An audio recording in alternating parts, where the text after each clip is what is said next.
Bonjour, bienvenue, la piscine Aquapolis dans le Grand Limousin. On est heureux de vous accueillir ici à Limoges avec Anne-Édith Curé qui est spécialiste de nage avec palme, vice-présidente de la commission nage avec palme, ce qui n'est pas rien. SSM.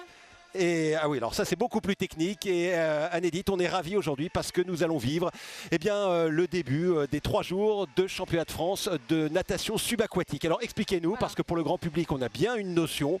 Ça se passe sous l'eau, ça se passe avec des palmes, avec des tubas, mais pour le reste il y a plusieurs épreuves et il y a beaucoup de participants. Alors déjà, ça se situe et ça s'organise dans un contexte très particulier parce que c'est les championnats de France FFE-SSM. Donc on a tout au long des 3 jours plusieurs activités qui vont concourir en championnat de France. Alors, Fédération française d'études et des sports sous-marins, environ 2100 clubs en France à peu près, et 110 000 licenciés. 110 000 licenciés. Oui, après on s'adapte. Pour les autres titres. Mais donc bon. on est dans l'eau, donc l'effort est doux. On n'a pas le poids du corps qui vient appuyer cet effort musculaire. Et puis, donc, si on a une technique bien allongée, ça permet justement de muscler le dos, mais de façon parallèle avec les abdos. Donc, c'est toujours très intéressant d'être dans cette isométrie.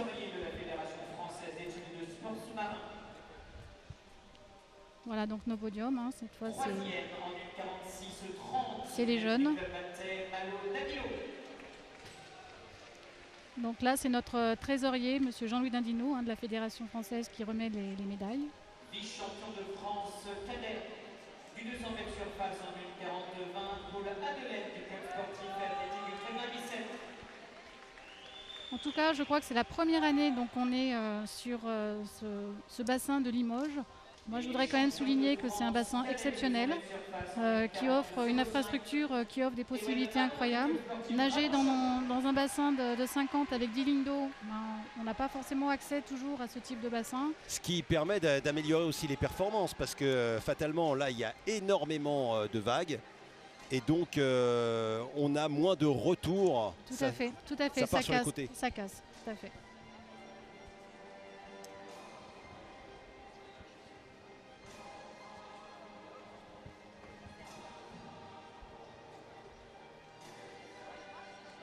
Voilà des cadets qui s'entraînent. Alors bon voilà, c'est une quinzaine d'heures par semaine. Cérémonie protocolaire du 200 mètres surface junior garçon.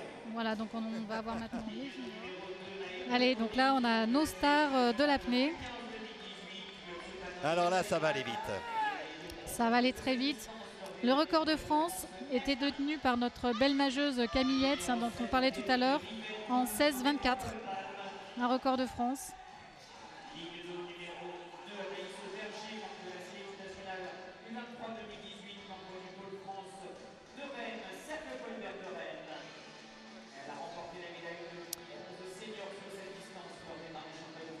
Et donc on observera Maïwen Hamon qui détenait le record de France junior.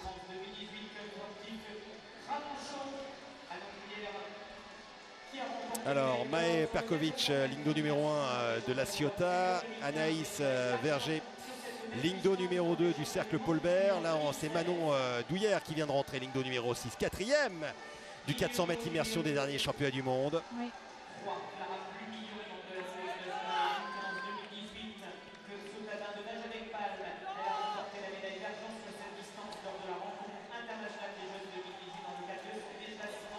Et puis ligne d'eau numéro 3, Clara Plumion,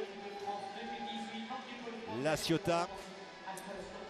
Restent les 2 lignes d'eau du centre avec la ligne d'eau numéro 5, Maëlle Lecoeur. Qui était en équipe de France 2018 et qui est aujourd'hui au Pôle France de Aix. Ouais, du club de Vitrolles. Voilà. Et ligne d'eau numéro 4, Maïwen Hamon.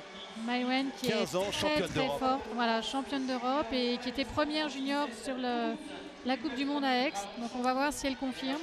Alors à chaque fois qu'il y avait un nageur de Gravenchon au final, il s'est imposé. Est-ce que cet adage va se vérifier? Elle est la grandissime favorite, très puissante au niveau de la propulsion. Très puissante, très stratégique. On regarde la préparation de cette nageuse que je trouve très impressionnante. Ah mais là je vois, elles sont quand même 3 à se tenir en moins de 2 dixièmes après les séries de ce matin.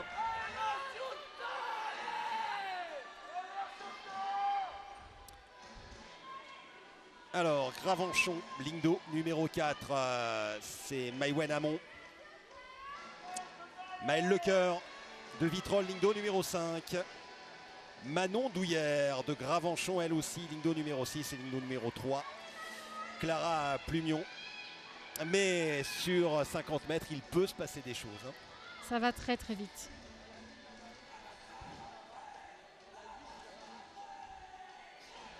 Celui qui ne commet pas d'erreur ne gagne pas forcément, mais celui qui en commet une est sûr de ne pas gagner. C'est clair. Et on va observer justement, c'est intéressant si on voit bien de haut sur cette nage, le rapport entre la fréquence et l'amplitude de la palme sous l'eau. Vous voyez, c'est pas toujours facile de monter sur ces plots avec ces grosses palmes. C'est déjà un effort hein, de monter sur le plot.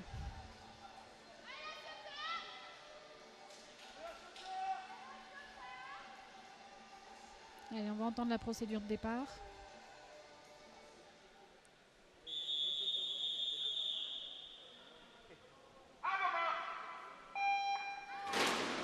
On a entendu le bruit des palmes sur les plots de départ avec à la ligne d'eau numéro 5 le gros travail de Maëlle Lecoeur. Ah oui. Oh là là, la grosse ondulation de Maëlle Lecoeur qui est toujours en tête et qui va peut-être aller s'imposer. La nageuse de Vitrolles qui fait la course en tête et qui s'impose facilement. Coup de chapeau avec un très très bon chrono 16,68.